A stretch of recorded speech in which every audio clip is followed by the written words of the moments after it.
A Christmas Carol by Charles Dickens. I'm sure you've all seen the plays and the films and the stories many a time.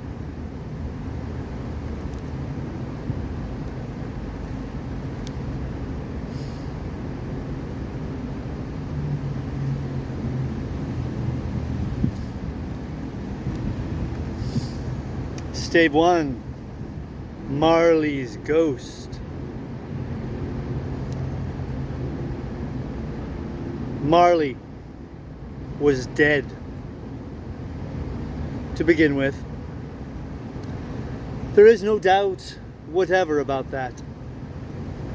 The register of his burial was signed by the clergyman, the clerk, the undertaker, and the chief mourner. Scrooge signed it. And Scrooge's name was good upon change for anything he chose to put his hand on. Old Marley was as dead as a doornail. Mind, I don't mean to say that I know of my own knowledge what there is particularly dead about a doornail. I might have been inclined myself to regard a coffin nail as the deadest piece of ironmongery in the trade. But the wisdom of our ancestors is in the simile, and my unhallowed hands shall not disturb it, or the country's done for. You will therefore permit me to repeat emphatically that Marley was as dead as a doornail. Scrooge knew he was dead. Of course he did. How could it be otherwise? Scrooge and he were partners for I don't know how many years. Scrooge was his sole executor, his sole administrator, his sole assign, his sole residuary legatee, his sole friend and sole mourner. And even Scrooge was not so dreadfully cut up by the sad event, but that he was an excellent man of business on the very day of the funeral and solemnized it with an undoubted bargain. The mention of Marley's funeral brings me back to the point I started from. There is no doubt that Marley was dead. This must be distinctly understood, or nothing wonderful can come of the story I am going to relate. If we were not perfectly convinced that Hamlet's father died before the play began, there would be nothing more remarkable in his taking a stroll at night in an easterly wind upon his own ramparts than there would be in any other middle-aged gentleman rashly turning out after dark in a breezy spot. Say St. Paul's churchyard, for instance, literally to astonish his son's weak mind. Scrooge never painted out old Marley's name. There it stood years afterwards above the warehouse door.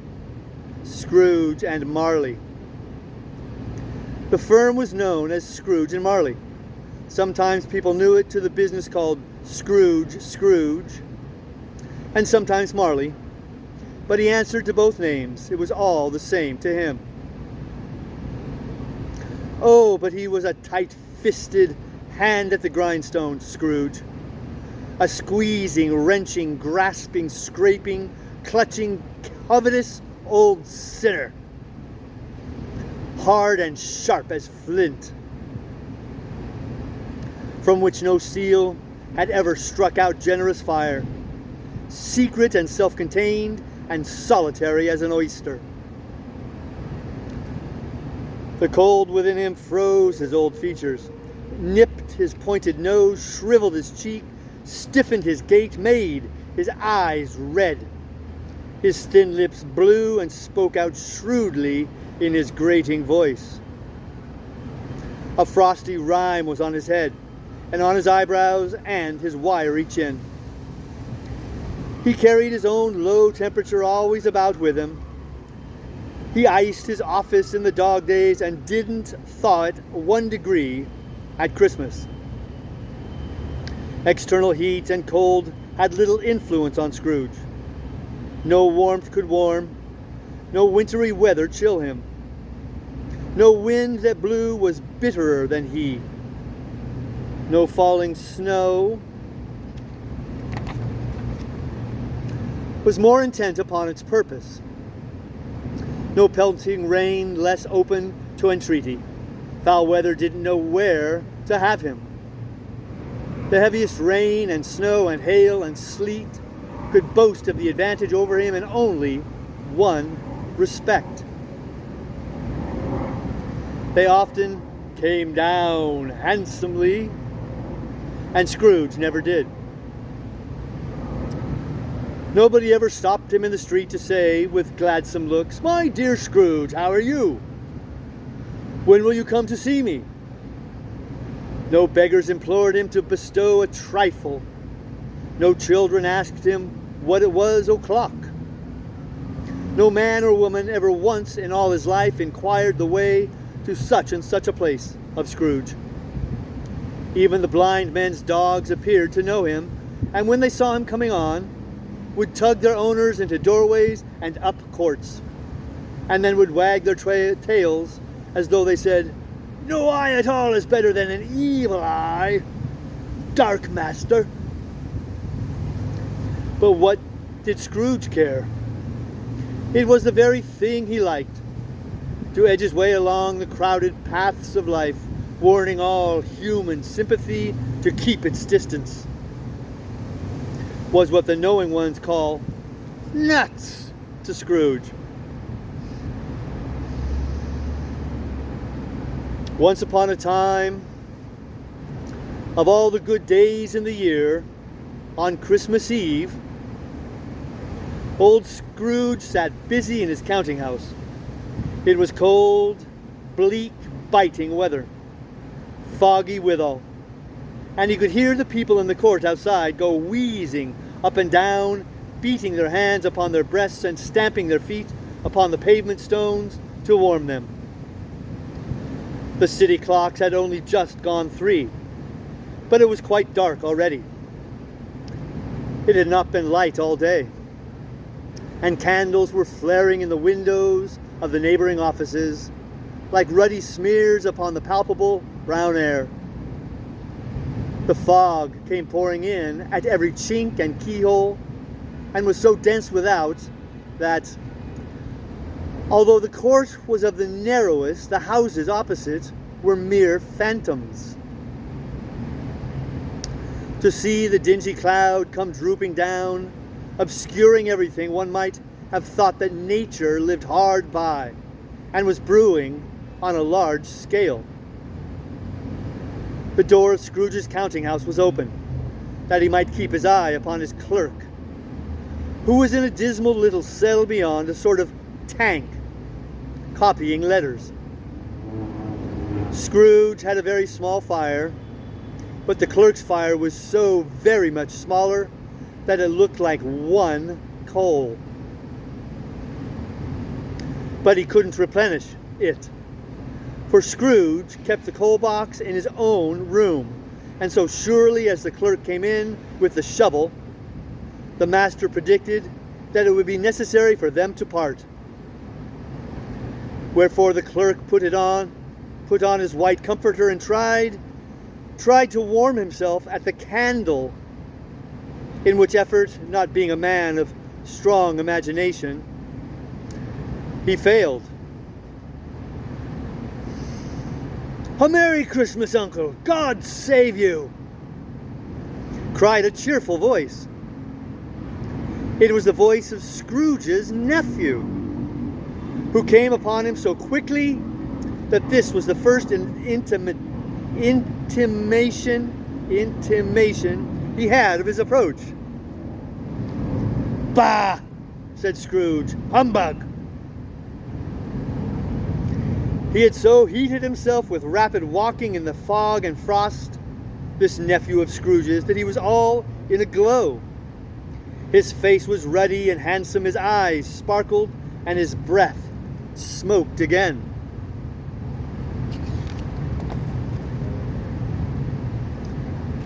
"Christmas a humbug, Uncle!" That's the nephew's voice. Christmas a humbug, Uncle, said Scrooge's nephew. You don't mean that, I'm sure. I do, said Scrooge. Merry Christmas. What right have you to be merry? What reason have you to be merry? You're poor enough. Come then, returned the nephew gaily. What right have you to be so dismal? What reason have you to be morose? You're rich enough. Come then.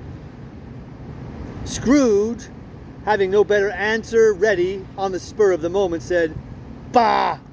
Again, and followed it up with, Humbug! Don't be cross, Uncle, said the nephew. What else can I be, returned the uncle, when I live in such a world of fools as this? Merry Christmas! Out upon Merry Christmas! What Christmas time to you but a time for paying bills without money? A time for finding yourself a year older and not an hour richer. A time for balancing your books and having every item in them through a round dozen of months presented dead against you. If I could work my will, said Scrooge indignantly, every idiot who goes about with Merry Christmas on his lips should be boiled with his own pudding and buried with a stake of holly through his heart. He should. Let's remember the character of Scrooge. We still use it today. Uncle, pleaded the nephew. Nephew, returned the uncle sternly, keep Christmas in your own way and let me keep it in mine. Keep it? Repeated Scrooge's nephew. But you don't keep it. Let me leave it alone then, said Scrooge. Much good it may do you, much good it has ever done you. There are many things from which I might have derived good, but which I have not profited, I dare say, returned the nephew. Christmas among the rest. But I am sure I have always thought of Christmas time when it has come round. Apart from the veneration due to its sacred name and origin, if anything belonging to it can be apart from that, as a good time, a kind, forgiving, charitable, pleasant time. The only time I know of in the long calendar of the year when men and women seem, by one consent, to open their shut-up hearts freely, and to think of people below them as if they really were fellow passengers to the grave, and not another race of creatures bound on other journeys. And therefore, Uncle, though it has never put a scrap of gold or silver in my pocket, I believe that it has done me good, and will do me good. And I say, God bless it.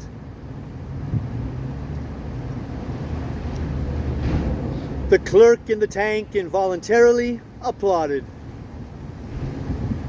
becoming immediately sensible of the impropriety. He poked the fire and extinguished the last frail spark forever. Let me hear another sound from you, said Scrooge, and you'll keep your Christmas by losing your situation. You're quite a powerful speaker, sir, he added, turning to his nephew. I wonder you don't go into Parliament. Don't be angry, Uncle. Come, dine with us tomorrow. Scrooge said that he would see him. Yes, indeed, he did. He went the whole length of the expression and said that he would see him in that extremity first. But why? Cried Scrooge's nephew. Scrooge's, not Stooge's. Scrooge's nephew. Why?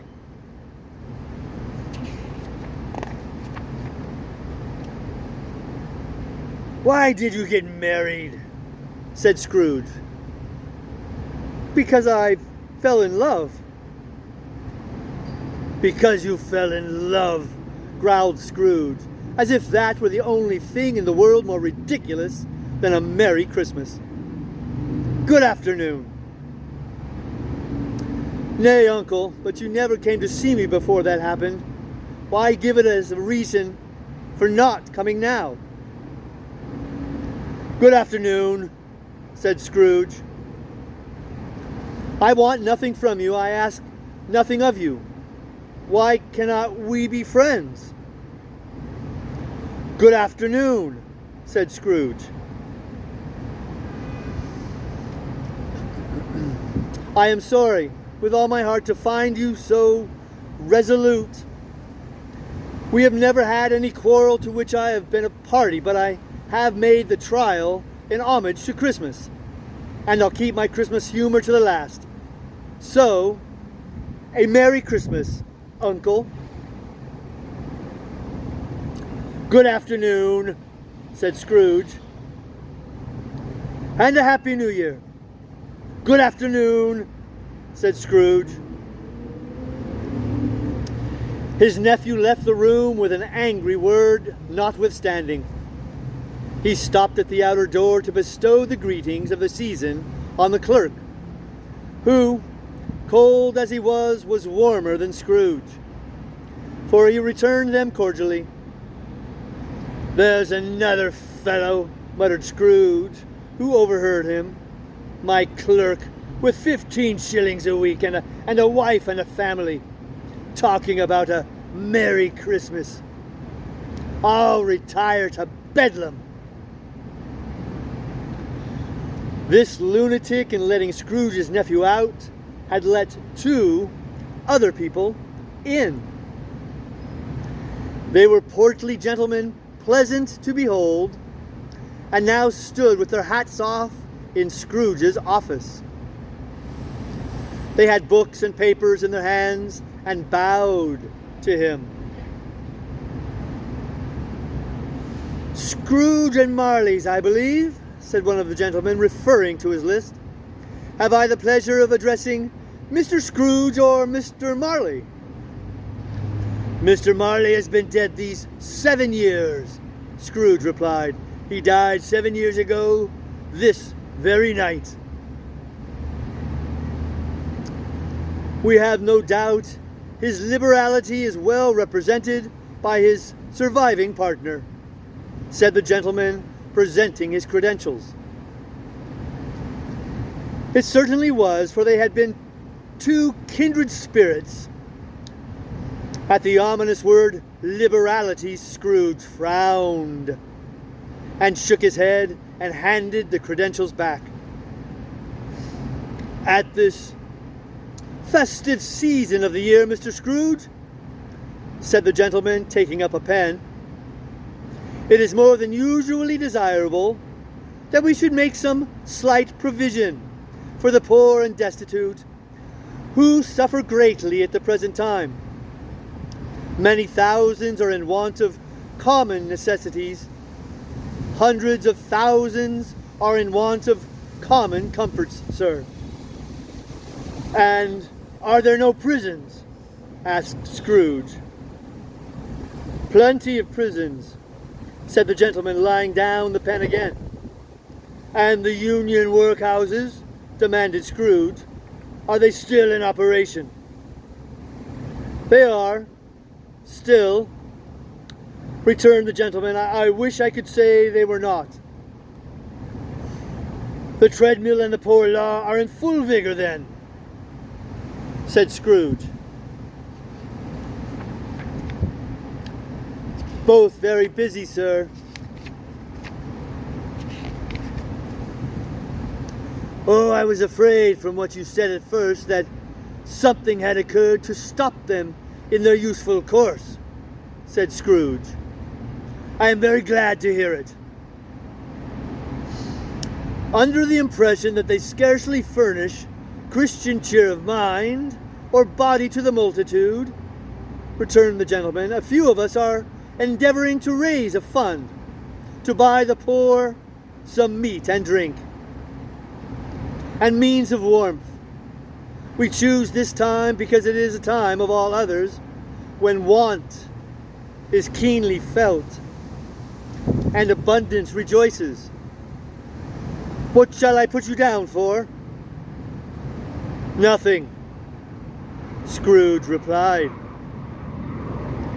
You wish to be anonymous? I wish to be left alone, said Scrooge. Since you ask me what I wish, gentlemen, that is my answer. I don't make merry myself at Christmas, and I can't afford to make idle people merry. I help to support the establishments I have mentioned. They cost enough, and those who are badly off must go there.